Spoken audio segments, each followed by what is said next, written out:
So the procedure was a 2-day procedure. Day 1 conducted a normal test, written test. The written test had like 30 questions. 30 questions were based on normal IQ test, aptitude questions, included a few data interpretation questions, some decision making questions were also there, in which we had to choose the best answer. Like all of them were correct answers, but we had to choose the best answer. The next section was a coding section. The branch, like the company was open for all branches, but it was not a computer specific coding questions. All were very easy if-else loop problems, just like simple simulation of the loops and you get the answer. They were all easy problems. So like 350 students appeared for the written test. Out of those, I think 120 were selected for the next round. Next round was a group discussion round. In the group discussion round, people were divided into 10 groups of around 11-12 students per group. In my group, I got the GE topic of minimum educational qualification is necessary for people to be a politician. So I started with in the support of the motion. Of course, educational qualification is necessary, but there were of course people defending their motion against the motion, their thoughts. And then the company had asked us to switch sides. We had to speak on the just opposite side of what we were initially speaking. So I gave a few points on the opposite side as well. Now the most tricky part was when they had concluded the GD. We had to conclude the GD and everyone had to give their final thoughts on what they think. So now what happened, we were sitting in a U-shaped circle, in a U-shaped bench, and there were 10 students. And I was sitting on one extreme end and they started off with the another end. So all 10 students covered almost everything what could have been said. I had to come up with something very different from all of them. So instead of panicking in that time, I used that time to think like what could I say. So I said like the people at very higher posts should appoint a jury or intelligent people who would decide a test, a written test based on anything, verbal, logical puzzles or anything sort of, which can be done by all sorts of people, like illiterate people as well could do that. So I think they liked this point and I was cleared for the GD. Then the next round was a video synthesis round. I think this was introduced this time only. They did not conduct a video synthesis round earlier. So in this round they showed us a movie clip. That was the movie Dead Poets Society. It was a drama movie, simple clipping in which a teacher comes in and he tries to invigorate the students with something. He gives a message of carpe diem, that is to seize the day. So we had to write in a very few crisp words, like only 9 lines were given exactly. In those 9 lines you have to write what the video inculcates to you, what values. Not what is going in the video, but what the video teaches, and good words and all. So we did not have to write convoluting words, and that was the easy round I think. I made it through that round, then everything was on the D2.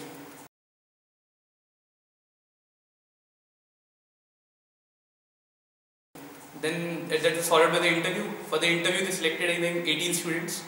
18 students, there were 2 rounds of interview. I was called in as the very first candidate for the interview. And they just started off in the interview. The interview started off with like, how much did you score in your maths exam in class 12? And I said 99. So it started off at a very good note. And then I was asked to introduce myself, gave my basic introduction. I'm a small town boy, blah blah blah, and all of that. Then they came up to my CGPA, that why I had such poor CGPA. I had only 6, like barely passing their criterion, expected criterion. So I told them that I wasn't really interested in my branch studies and like did not know what to choose. Had a good rank and it allowed me to take computer science, so I took computer science. But as the 3rd semester approached, I knew that I won't do very good in my branch, and I was always interested in going to some consultancy or management firm, and I wrote that in my CV as well. So they accepted the point and did not ask any technical questions any further. Then for the next question they gave me a puzzle. The puzzle was like there's a 100-story building and I have just 2 eggs. Now what is the minimum number of egg drops in which I can decide exactly where the eggs start to break? So it was a very difficult question actually. The very correct answer is a very difficult approach, which isn't easy for a person to know just by that. So I gave an approach, they accepted that approach. I told that we can divide the building into groups of 10 and start at the 10th building, then 20th, then 30th. Like this, that would cover 10 attempts of eggs, and then every slot contains 9 other stories that are left untested. So 9 of that, so 10 plus 9, 19. That was a good feasible answer. However, the total correct answer is 14, but that's a very difficult approach. usually a student won't get it in an interview style. So they accepted that answer as well. For the next round, next thing, they gave me a placard, a postcard size placard, in which photographs, there were some random photographs. Batman, a sun, a African kid, a Negro kid, and guns, desert, forest, something like that. I had to connect them and make a story. And I came up with some lame story. It wasn't up to the mark. I expected better from myself, but that story went through and all. So for the next part, they started picking out at my CV. The first thing they saw was like I had written very much about like how much I used to participate in dramas and plays in my school. So they said you used to participate so much extracurricular activities in your school. What happened in college? I told them that I still participate in those activities, but now I am mostly on the organizing side and not on the participating side. So like they asked, what did you organize last year? And bingo, it was for me because I had organized Ragnarok last year. That's a national level rock band competition and in our cultural fest. So I had organized that. I was event head in it. So they were slightly impressed by it. The next thought, they kept down my CV and then they asked me like, if I come to meet you in your hostel, you don't have an exam or sessional the next day, and if I come to find you in hostel, what would I see you doing? I told them you won't find me in hostel. I'd be busy outside playing snooker or something. So one of those interviewers was a veteran of snooker or billiards something. So he was very much excited about it and started talking about billiards and all. And that pretty much wound up my interview.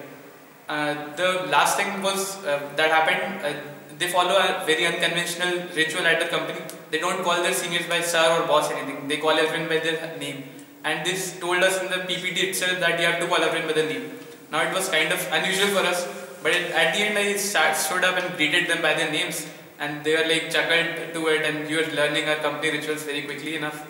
So it ended on a happy note, and that was it.